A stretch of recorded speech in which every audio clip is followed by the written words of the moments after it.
paciência comigo. Me ajude em oração. Êxodo, capítulo 3, versículo 1. Se você está com medo de nascer uma projeto meu Deus. A responsabilidade de falar da palavra de Deus é muito grande.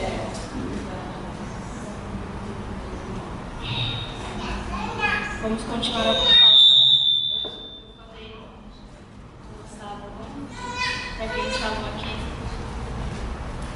diz assim: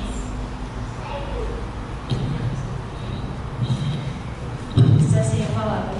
E apacentava Moisés o rebanho de Jetro, seu sogro, sacerdote em Midian.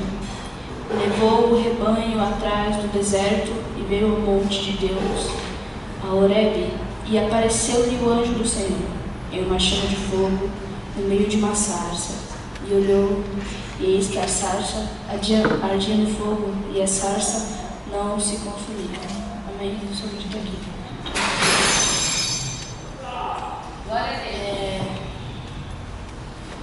O povo de Israel estava no Egito já havia muitos anos, e com o passar do tempo, eles começaram a se multiplicar em grande quantidade, porque a promessa de Deus para Abraão é que o povo cresceria, e estava se cumprindo. Só que eles estavam no Egito, e Faraó vê o crescimento do povo, ficou com medo deles se virarem contra ele, tomarem o reino. Então ele começou a criar maneiras para paralisar o crescimento do povo. Como eu já tinha dito, ele começou a diminuir o alimento, aumentar o trabalho e diversas coisas para que o povo ficasse cansado e não produzisse e não multiplicasse. Só que não adiantou, porque a promessa de Deus era que o povo cresceria, então o povo ia continuar crescendo. E mesmo com as tentativas de Faraó de paralisar o crescimento, Deus dava o crescimento ao povo. E então ele criou uma nova forma para matar e diminuir o povo. Ele não queria derramar o sangue do povo com as suas próprias mãos, então ele tinha que usar de outras maneiras, porque ele sabia que se ele entrasse com guerra, com matança, com espadas, o povo se revoltaria. Então ele tinha que criar maneiras, como se dizer, mais escondidas de diminuir o povo. Então, o decreto era que as parteiras, quando visse que um menino homem nascesse, teria que ser jogado no rio Nilo. No início não deu muito certo, porque até as parteiras tinham temor a Deus e não queriam matar as crianças. Então ele começou a enviar soldados para que quando as crianças nascessem, tomassem e jogassem no rio. E aconteceu que Joquebede, mãe de Moisés, gerou o menino Moisés e achou uma forma de escondê-lo por ver a sua beleza. Ela conhecia a promessa que tinha sido liberada já, que haveria um que libertaria o povo depois de passar os 400 anos de escravidão, e creio que no coração dela ela sentiu que o menino seria o filho dela. Só que passou o tempo, o menino cresceu, fez 3 meses, já não tinha mais como escondê-lo, porque não tem como você esconder uma criança de 3 meses. Eu tenho a minha irmãzinha pequena, eu vejo, ela era pequena, era chorando de madrugada, que queria mamar, ou que queria trocar a fralda, e a criança faz muito barulho, não tinha mais como esconder Moisés. Então ela teve que abrir mão daquilo. Ela fez o cesto, pôs o menino no cesto e falou para a filha dela ir observando o menino da beira enquanto ele estava no rio. E o menino foi indo pelo rio. Eu creio que ela tinha tanta fé que Deus ia proteger a criança, que não tinha por que ela enviar a filha dela para vigiar uma criança que ela não tivesse fé que fosse viver. Ela tinha fé que o menino ia viver, ela tinha fé que Deus ia entrar com a providência sobre a vida dela. Então ela enviou a menina para ir seguindo ele à beira do rio. Eu vejo a convicção, a fé que essa mulher tinha nisso que ela faz, porque uma mãe não iria pegar a sua filha mais velha para vigiar o irmão e ver o irmão morrer. Ela tinha fé que Deus ia fazer algo sobre a vida dela. E é incrível que as coisas acontecem viu quando a cestinha com o menino Moisés se aproximou, ela ouviu o choro da criança e se aproximou e pegou e se apaixonou na hora pelo menino. E a menina que estava observando chegou perto e já conversou ali, já disse que tinha uma menina para amamentar, uma mulher, chamou a mãe e a mãe teve o privilégio de criar o seu filho e a promessa que Deus tinha liberado voltou para ela. Ela entregou ao mar, ela entregou a vontade de Deus à criança e Deus entregou o menino de volta para ela. Então ela criou o menino, o tempo que tinha que amamentar, cuidou do menino durante um certo tempo e então o menino foi morar no Egito com a filha de Faraó. Engraçado que Faraó queria tanto matar os hebreus, queria tanto diminuir eles, e ele foi obrigado a ver um hebreu crescer dentro da casa dele, comendo na mesa dele. Foi obrigado a ver aquela situação acontecer, a sua filha criando um hebreu que ele queria tanto exterminar. E o menino Moisés foi crescendo. Na história dos hebreus, o livro diz que Moisés era muito inteligente, ele foi crescendo, estudando, e com o tempo ele já trabalhava no exército de Faraó em guerras. Moisés era um menino com temperamento muito forte, vamos ver mais pra frente que ele vai matar um homem só separando uma briga. Moisés era um cara muito forte, com temperamento muito forte. E o tempo passa, Moisés dentro de si, ele conhecia que não era o egípcio, mas que ele tinha no sangue dele, sangue hebreu, ele sabia disso. Creio que até a sua mãe poderia, não sei, um dia na infância ter contado uma história para ele sobre Deus, ou sobre o futuro dele, que algo poderia acontecer. Eu creio nisso. Creio que dentro do coração de Moisés havia algo que dizia a ele que ele tinha um chamado diferente, que ele não estava ali dentro por qualquer coisa em vão, mas ele tinha um propósito naquele lugar. E o tempo foi passando, Moisés decide visitar o povo e observar o povo. Ele desce ao lugar onde os hebreus estavam e vê a escravidão, vê a maneira como eles viviam tão triste, trabalhando sempre. Ele vê um egípcio atacando um hebreu e aquilo deixa ele extremamente irado. Ele vai se para a briga e mata o egípcio. Ele volta para sua casa, finge que nada aconteceu e continua vivendo. Um dia ele desce novamente para visitar o povo e vê outro egípcio brigando com o hebreu. E ele se aproxima e fala: não faça tal coisa. Então o moço fala: o que você vai fazer? Você vai me matar também? Ele descobre ali que o que aconteceu com ele foi descoberto. Faraó já queria matar mesmo Moisés, um hebreu crescendo dentro da casa dele, mas não tinha como matá-lo sem que algo acontecesse. Aquilo foi uma oportunidade. Moisés teve que fugir para o deserto. Moisés foi para o deserto. O deserto onde ele ia aprender coisas que Deus queria ensinar para ele. O deserto onde ia moldar o caráter dele. O deserto em que ia trabalhar no temperamento dele. O deserto ia ser a escola de Moisés, porque deserto é a escola para crente. E Deus me ensina isso nessa palavra. O deserto é um lugar de aprender para crescer e Moisés vai passar pelo deserto. O deserto é um lugar de dificuldade. Engraçado que quando ele está no deserto, ele se aproxima de um lugar que era em Midian. E ali tem um poço e ele vê mulheres, as mulheres estavam recolhendo água, era hora para isso. E aparecem os pastores e começam a atacar as mulheres. E ele vê aquilo, ele fica indignado, ele chega, defende elas e manda os homens embora, pega água para elas, serve elas, ajuda elas com aquilo. Engraçado que mesmo ele passando pelo deserto, com dificuldade, mesmo às vezes ele estava com sede, às vezes ele já estava cansado, com dias de caminhada, mas mesmo assim ele encontra forças para ajudar alguém. Eu aprendo algo nessa passagem, porque assim que ele ajuda elas, uma das filhas volta ao pai e fala, conta a história que aconteceu, e o pai abençoa Moisés. Traz ele para dentro da terra, alimenta ele, dá água para ele e prepara um lugar para Moisés. Moisés ganha com aquilo. Moisés ele não foi com a intenção de ganhar algo, ele foi para ajudar alguém. Mesmo no deserto que ele estava, ele encontrou forças para ajudar alguém. Às vezes nós estamos passando por uma dificuldade, estamos no deserto de Deus e o Senhor às vezes cria situações e nós não entendemos. Ele cria situações para que nós possamos aproximar de outras pessoas, mas não é para as pessoas nos ajudar, é para nós ajudarmos.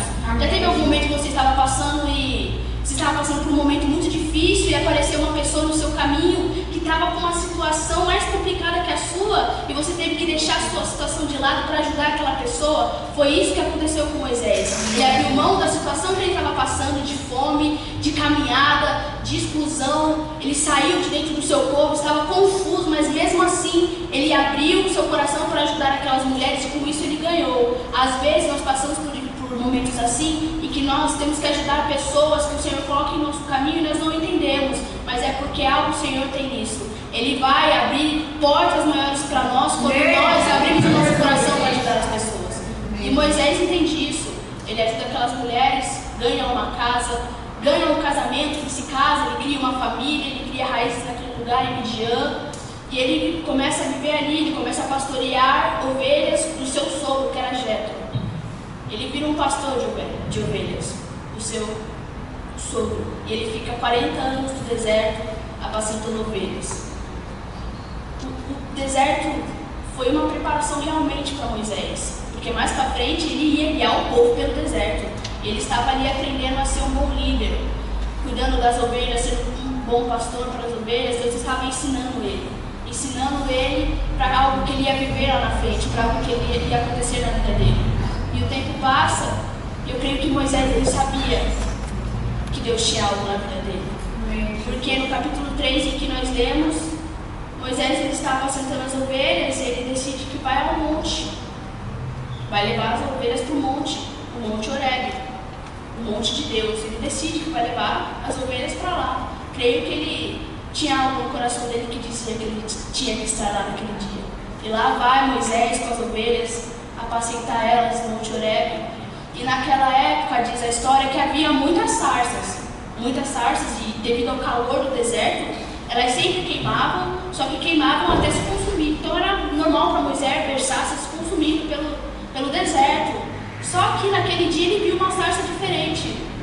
A sarça estava queimando realmente, mas a sarça ficava queimando, puxava queimando, puxava queimando e nunca se consumia a sarça. Ele disse, tem um mistério nisso aí. Tanto que ele diz aqui, Moisés disse, agora me virarei para lá e verei essa grande visão. Ele entende que Deus vai falar com ele através daquilo. Ele vê que aquilo é algo de Deus para ele, então ele se vira e dá atenção àquilo que Deus queria falar. Eu entendo aqui que às vezes nós vemos coisas e não entendemos, mas Moisés, mesmo que ele não estava entendendo, ele vê aquela sarça e ele fala, isso é uma visão de Deus, isso é um sinal para mim. Ele entende que Deus tinha um sinal para ele. Naquela hora, naquele momento, ele se vira para ver aquela sarça ardendo. Ele dá atenção à voz de Deus, ele dá atenção àquilo que Deus colocou na frente dele como uma visão. E ele se aproxima e Deus ali tem um diálogo com Moisés. Moisés, mesmo ele sabendo no fundo do seu coração que havia um chamado para ele se sente despreparado para aquilo. Ele não se sente preparado. Ele diz para Deus, como eu vou chegar ao povo e dizer que eu sou o libertador, que o Senhor está comigo e Deus vai libertar o povo? Moisés, ele se sentia tão pequeno diante da missão que Deus tinha para ele, porque às vezes isso acontece em nossas vidas. Deus tem um propósito, tem algo grande para nós e nós nos sentimos tão pequenos para o chamado dele em nossa vida. Mas Deus, ele fala com Moisés, fortalece ele, diz a ele que estava com ele, que o seu irmão ia junto com ele nessa batalha, ia colocar uma pessoa de fé do lado dele para ajudar ele nessa caminhada que ele ia ter, que seria o seu irmão mais para frente que está com ele, Arão. E ele conversa com Moisés, dá estratégias, mostra para ele da lepra, que ele põe a mão dentro da roupa e tira, está com lepra, põe de novo, está curada. O milagre da serpente que se transforma em vara e a vara se transforma em serpente. E aí ele conversa com Moisés. Moisés se sente encorajado por chamado que Deus tinha para ele e ele vai. Conversa com o seu sogro, pede primeiro permissão ao seu sogro, pega a sua família e vai para o Egito. Moisés chega no Egito e ele chega, conversa com os maiores do povo de Israel e fala do que Deus colocou na vida dele, mostra os sinais que Deus deixou no corpo dele, mostra para ele os sinais que Deus liberou sobre a vida dele, e todos veem que Deus realmente estava na vida de Moisés. E Moisés, ele vai falar com o faraó a primeira vez, dizer a ele que Deus enviou ele, e um pouco antes diz que o povo daquela época já tinha morrido. O faraó que queria matar ele de qualquer jeito já tinha morrido, Deus já tinha trabalhado em todo o cenário do Egito para quando Moisés chegasse. Deus já estava trabalhando, já tinha trabalhado. Os que estavam perseguindo ele para matá-lo já tinham morrido. Moisés chegou lá e estava sã de qualquer acusação sobre a vida dele. Deus já tinha trabalhado sobre aquele lugar. Moisés não sabia, mas Deus já estava trabalhando. Amém. Então, Moisés ele vai até Faraó no Egito e diz para ele tudo aquilo que o Senhor deixou para que ele fizesse. Mostrou a ele os sinais e Faraó, ele endurece o seu coração. E diz aqui no capítulo 5, no versículo 6: portanto, deu ordem Faraó naquele mesmo dia aos exatores do povo e aos seus oficiais, dizendo: daqui em diante não torneis a dar palha ao povo para fazer tijolos, como fizestes ontem e anteontem. Vão eles mesmos e colham para si, e lhes imporeis a conta dos tijolos que fizeram ontem e anteontem. Nada diminuireis dela, porque eles estão ociosos. Por isso clamam, dizendo: vamos, sacrifiquemos ao nosso Deus. Agrave-se o serviço sobre estes homens, para que se ocupem nele e não confiem em palavras de mentira.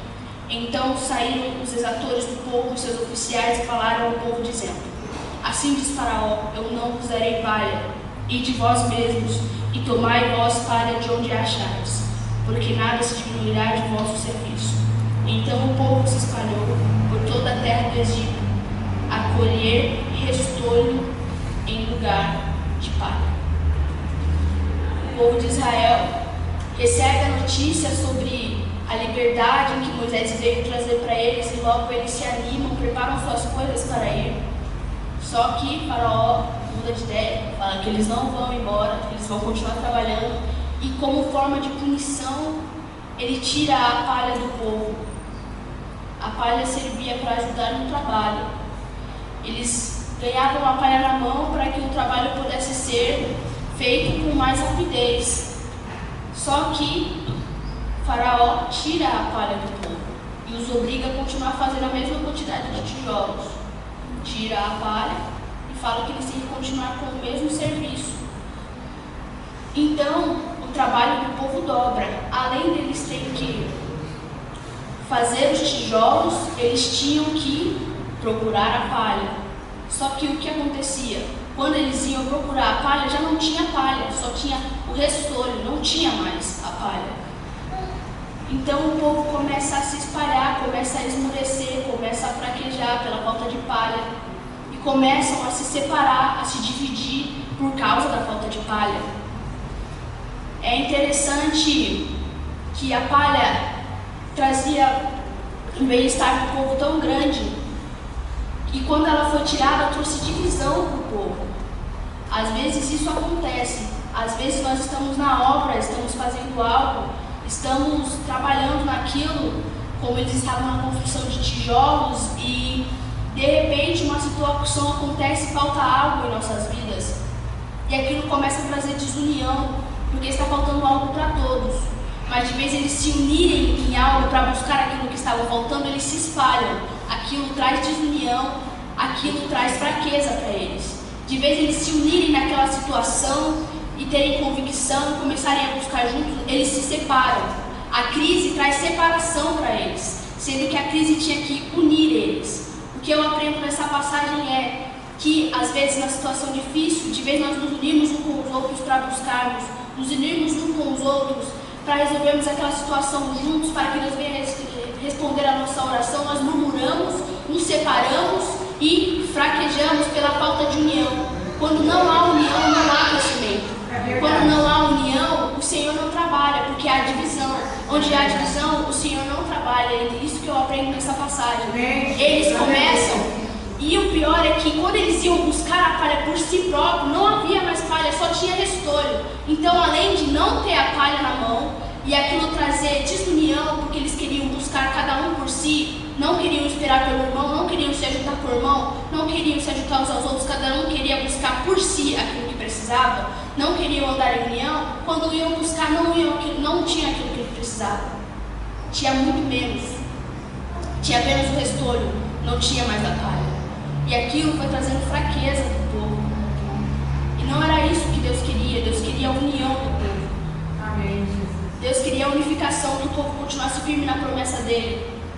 Porque Deus jamais falharia na sua promessa. Aleluia. E é isso que diz aqui. O povo tinha que continuar firme. E eles começam a acusar Moisés, o profeta. A intenção de Faraó é que eles vissem Moisés como um profeta mentiroso. A intenção de Faraó é que eles olhassem para o profeta e não vissem Deus na vida dele. E era isso que eles estavam acreditando realmente nas palavras de Faraó. Estavam acreditando naquilo que Faraó queria que eles acreditassem. Que Moisés era uma fraude, que Moisés era mentiroso, pelo fato da dureza de Faraó descer sobre eles, pelo fato das coisas complicarem quando o profeta chegou, eles começaram a achar que Deus não estava naquilo. Às vezes acontecem situações em que Deus envia o seu profeta e traz sobre nós aquilo que nós precisamos, profetiza sobre nós aquilo que nós estamos precisando, profetiza uma porta aberta de emprego que está fechada há muito tempo, uma cura que estamos esperando, a salvação de um parente, um ministério que não anda, e nós recebemos aquela palavra e nos alegramos, já queremos tomar uma iniciativa, já queremos começar a andar, já queremos fazer alguma coisa para que aquilo venha acontecer, mas aí falta a palha, o Faraó desce a mão sobre o povo e nós fraquejamos, desistimos daquilo. De repente, a energia que tínhamos ganhado ao receber a promessa acaba por causa de uma dureza que acontece, por causa das portas que se fecham, por causa da palha que acaba, e de repente a nossa fé esmorece. Aquilo traz desunião, aquilo traz fraqueza para a nossa vida espiritual, por causa de um não, por causa que as coisas complicaram. Às vezes nós não entendemos que antes do Senhor trabalhar em nossas vidas, as coisas vão complicar. Antes de trazer a liberdade para as nossas vidas, as coisas vão ficar difíceis. E o povo tinha que aprender aquilo, que antes do Senhor fazer aquilo que Ele tem para fazer nas nossas vidas, nós temos que passar por um processo difícil de aprendizado. Eles tinham que passar por aquilo, porque mais para frente eles iam precisar daquele ensinamento que eles estavam passando naquele momento. E essa palavra que eu quero deixar, que nós não venhamos fraquejar no momento de dificuldade e que não vamos dar ouvido à voz do inimigo, que quando nós recebemos a nossa promessa, quando o Senhor libera uma palavra sobre as nossas vidas, que mesmo quando as dificuldades vierem depois disso, que não venhamos desacreditar naquilo que o Senhor falou, que venhamos esperar na promessa dele, que não venhamos duvidar dos profetas que o Senhor enviou, dos líderes que o Senhor colocou em nossas vidas, que acreditam em nós, liberaram a palavra, mas que possamos estar firmes na palavra do Senhor, e continuar esperando a promessa dele, amém? Somente isso, agradeço a minha oportunidade.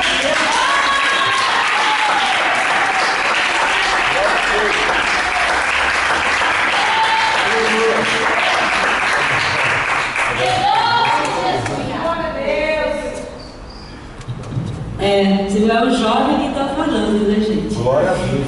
Nós temos que realmente ouvir a voz de Deus, tirar o medo, tirar a insegurança e fazer a vontade dele. Obrigada pela oportunidade, pela bispa, né, que está confiando. Eu acho que ela nem sabe que eu estou na direção, só Deus.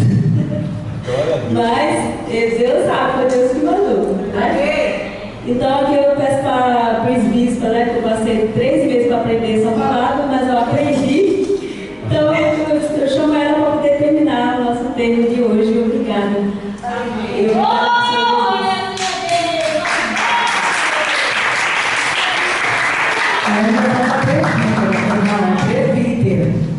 Bispa não quer, só se Deus quiser, né? Então não pode falar não para Deus. A Rebeca, ela estava falando sobre os jovens, né, no mundo. E a gente se entristece, né, de saber que os jovens estão fazendo tantas coisas, estão perdidos. Mas a gente vê a Ana Júlia pregando, dá tanta alegria. E saber que ainda tem jovem que dá ouvido ao Senhor. Porque trazer a palavra que ela trouxe, tem que dar ouvido ao Senhor. Não é do dia para a noite que Deus ministra algo no nosso coração. Gente mais velha, a gente sabe o quanto é difícil quando Deus começa a ministrar algo no nosso coração. Imagina para ela jovem. E eu tenho assim, muito a agradecer pela vida da Ana Júlia. Se hoje as minhas filhas fazem jejum, se hoje as minhas filhas oram, é porque ela está no grupo Luz do Mundo, não para dançar, mas para incentivar as meninas a fazer. Porque precisa disso, igreja.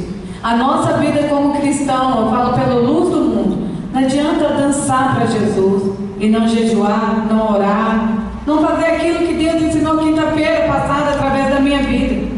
Então eu agradeço a Deus pela vida da Ana Júlia, porque hoje eu vejo as minhas filhas empenhadas. Eu vejo a Sara e a escutando um louvor, louvando junto, para poder fazer, porque ela pediu, falou que vai ficar bom, e elas estão empenhadas para isso. Então Deus trouxe Moisés aqui para Emanuel.